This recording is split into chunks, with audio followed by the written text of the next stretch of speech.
1:41 ഇങ്ങനെ പറയുന്നു. മറിയത്തിന്റെ അഭിവാദനം കേട്ടപ്പോൾ എലിസബത്തിന്റെ ഉരുട്ട് ശിശു കൊടിച്ചു ചാടി. എലിസബത്ത് പരിശുദ്ധാത്മാവിനാൽ നിറഞ്ഞവളായി.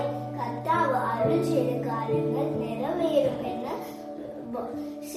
വിശ്വസിച്ചവൾ ഭാഗ്യവതി. ചെറിയൊരു ഹൃദയസ്പർശിയായ വാക്ക്, ചെറിയൊരു ഹസ്തം എല്ലാം മറ്റാരിൽ നിന്നും പ്രകാശിപ്പിക്കാൻ കഴിയും.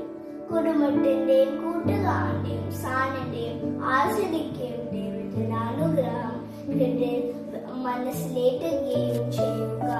എന്റെ ഈശോയെ, അങ്ങ് എല്ലായ്പ്പോഴും എന്റെ കൂടെ ഉണ്ടെന്ന ധൈര്യം എനിക്ക് നൽകണമേ. എന്റെ ജീവിതത്തിൽ എനിക്ക് നേരിടേണ്ടി വരുന്ന പ്രതിസന്ധികളിൽ വിജയം വരിക്കാനുള്ള ശക്തി എനിക്ക് നൽകണമേ. ഉണ്ണീശോയെ, അങ്ങാണ് എന്റെ ആശ്രയം.